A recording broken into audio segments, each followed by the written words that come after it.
Hello everyone, welcome back to another video. This is, if you're new here, and I know we do have some new subscribers here, this is our next Kitbash showcase, and these type of videos are where I just kind of give an in-depth explanation about how I've made one of my Kitbash models, and I'll throw up all my work in progress pictures and things like that, and really give a good explanation about how a certain model was made. So today we're going to be taking a look at this little friend here. This is my Kitbashed Kroot Ethereal, and I've made him, of course, for my all Kroot army. I had a different one a little while ago, and he actually ended up going to a lucky subscriber who won my first little giveaway. So that was pretty cool. But of course, since I gave that one away, I had to work on a new one. Now, this model was a pretty big challenge for me, and I tried some new things that I hadn't done before. A little bit more like fine detail, green stuff sculpting, and a couple other interesting things for me to try out. So what I'm going to do, and I do this in some of these, or at least the ones that I think of, I'm going to do a little bit of a size comparison just so you can get an idea for this guy of how big he is next to some common models. So the first one I'm going to do here, and this will probably be more helpful for my fellow Kroot lovers, is we've got a normal Kroot carnivore, and as you can see, this guy, even though he's on a little bit of a raised base, he's a good head taller than this guy, as well as being like sort of broader in the shoulders, and especially longer in the legs. You can see that his face is quite a bit bigger and whatnot. Got a bit of a gonzo nose going on there. So there's a Kroot carnivore. We've got a Chaos Space Marine, which the new Chaos Space Marine sculpts, they're pretty close to the same size as Primaris. So that's your sort of modern Space Marine size. And then lastly, here is a human-sized model. This is from my Space Pirate army. This is, of course, the base model for this is a Gene Stealer cultist guy, but it's, that's your standard human-sized model. So as you can see, he's head and shoulders above all of these people, which is cool because even though he's very, he's got all the good classic Kroot features and very clearly Kroot, unlike some of my other Kitbashes, he definitely stands out on the battlefield. If he's amongst a bunch of these guys, you can definitely mark him out, easily while you're playing. So I'll just move these guys to the side, and I'll do a little bit of close-ups here. So to start off with this guy here, I'll just zoom in a little bit. Now, like I said, I'll have some work in progress stuff just popping up on the screen as I'm talking. But what's cool about this guy is anybody probably already has at least some of the parts for this guy, especially if you're into Kroot, because the base model for this guy is actually just a normal Kroot carnivore. So he looks quite a bit bigger and different, but the main body of him is just a normal Kroot guy. So what you have to do first, before you can do any of the fancy stuff, and I'll try to spin them as I'm talking here, is quite a bit of that green stuff work that I was talking about. So, and obviously I'm not the best painter or the best sculptor in the world, so you can see some of my flaws there, especially when it's all zoomed in. But basically what you have to do is you will have to widen his shoulders quite a bit. So there's a bunch of green stuff on either shoulder joint to bring those shoulders out, make him look wider and more muscular. And then the other main thing to give this, bigger, beefier look is the legs. So as you can see, the legs are posed quite differently. I knew that I wanted him standing on that deceased Tau head there. See if I can zoom in a little better. But so what you have to do, I'll zoom back out a little bit more here, is you have to break his legs. So this one that's got the foot up, it was broken at the joint. You can see some sloppy green stuff work there, a little bit better. But so you sever it at like the hip joint to be able to bring it up, and then you'll have to green stuff that connection.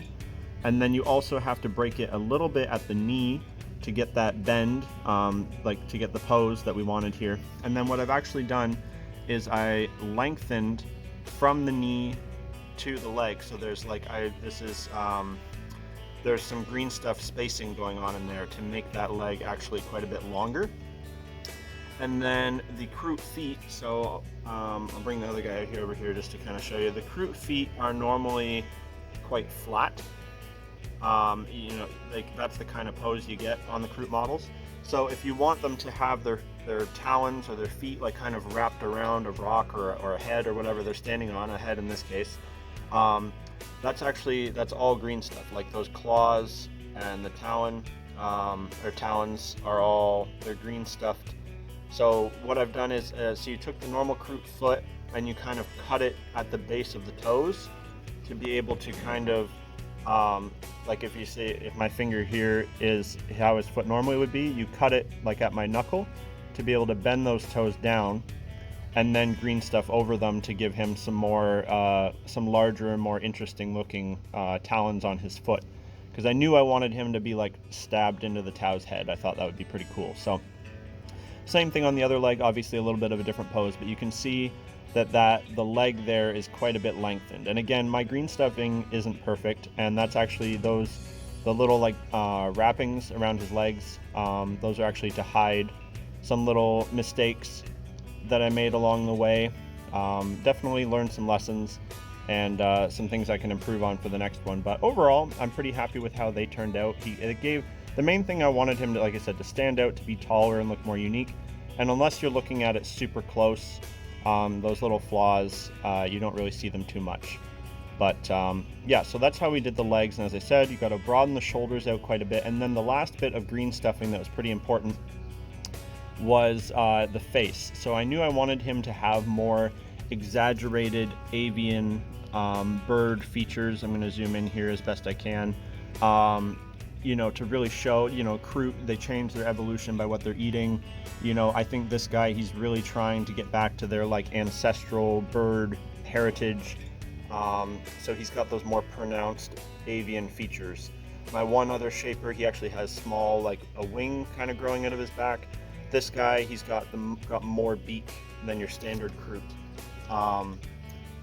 So what I've done is that's just green stuff on the end of the Kroot face. To really bring that beak out, make it more hooked, more avian, more like a bird of prey or an eagle. And yeah, and so like that was pretty tricky to do, and I definitely, like I said, like the smallest, most detailed green stuff work that I've done, and I'm pretty happy with how it turned out. I'm especially proud of the face. As I said, there's a couple spots on the bottom of his legs and stuff that it's not as smooth as it could be, and definitely next time I'll take my time a little bit more, but especially with his face, I'm happy with how that looks. I think it turned out pretty good. So moving on from there, his outfit, so to speak, is mainly, his outfit is mainly Seraphon stuff, the lizard men from Age of Sigmar. They have so much cool stuff for your Kroot Kitbashes. Especially if you want to go into like that tribal kind of Aztec look, which I do and I enjoy for my Kroot, their armor and weapon bits are really good for that. So this sort of headpiece up here is from the Ripperdactyl Rider kit or Pterodon Rider kit. They have some cool little armor bits on there for their. I think you can make some like characters from that kit and stuff. So I assume that's what the fancy pieces are for, but. You have to kind of not break it, but you got to kind of very carefully bend it out a little bit. The Kroot head is wider than the skink head that it's meant for, so you just have to kind of bend the sides a little bit to get it to fit snugly on there. And I think I did do a little bit of green stuff underneath it just to give it a smoother connection. His big chest ceremonial chest plate necklace piece, whatever you want to call it. That is actually from the Stegodon kit. I know that kit can make a whole bunch of different models, but that piece is, I actually forget in the kit what it's supposed to be. I think it might have been like a staff for one of the characters that can be riding it, either a staff or like a fancy totem thing that stands on the back of it. What you have to do is this skull piece is actually flipped around the other way. So if you can imagine the whole thing flipped upside down, and so the skull would be upside down as well, and that piece there is like the top of a staff or whatever. So it's pretty easy. You just cut the skull out, flip it around, glue it in place, and then you know, just attach it to his chest. Nothing too fancy there.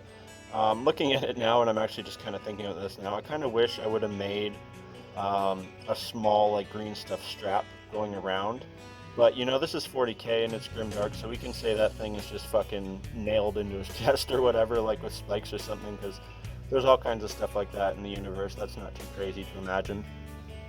So I don't feel super bad that it's not more clearly attached, but I might actually even go back and do that. That's the kind of thing that might wear on me after a couple weeks or whatever, and I might have to go back and add it. But so that's all that is. This little armor piece on his leg, I forget what that's from. That's just like just a little random like armor piece. I think it might be from like an Age of Sigmar skeleton kit or something. His knife in his hand, turn this around. The hand is a normal Kroot knife, or what would have been a normal Kroot knife. But all I did is super simple. I just cut the blade off, because the Kroot knife that comes with the kit is cool, but it's pretty plain. And obviously a lot of your carnivores are probably already holding that. So I just replaced it with this cooler, more ceremonial looking knife. And that is from, I think that's from one of the Warcry kits. I'm going to forget which one it is, but I might have it pop up on screen if I think of it. It's the same kit that the spear is from, I believe. It's one of the cool, you know, chaotic war bands. They've got a lot of interesting looking weapons that are really cool for Kroot. And as I said, that is where the spear is actually from as well. This cool, hooked, nasty looking spear, which of course this guy is representing a Tau Ethereal, so this would be like his honor blade. So yeah, that's all that is, this cool like hunting spear. I thought that was very appropriate for Kroot. Lastly, if we turn him all the way around, he's got some like throwing knives on his back. I just thought they looked cool. Just an extra little thing to have on him. And yeah, that's pretty much it. The base, I have a video on how I do like the simple version of how I do my my Kroot bases. This one I put a little bit more effort into just because it's a character.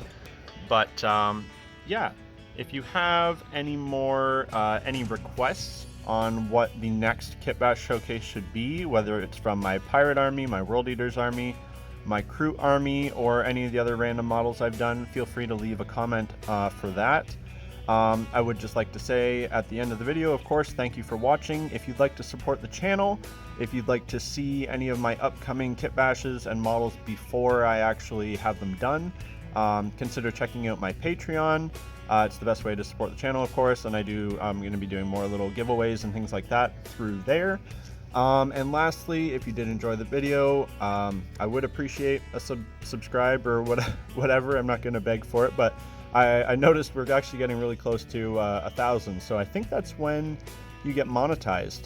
So I guess that would be pretty cool. So either way, thanks for watching, guys, and I'll see you next time. Bye for now.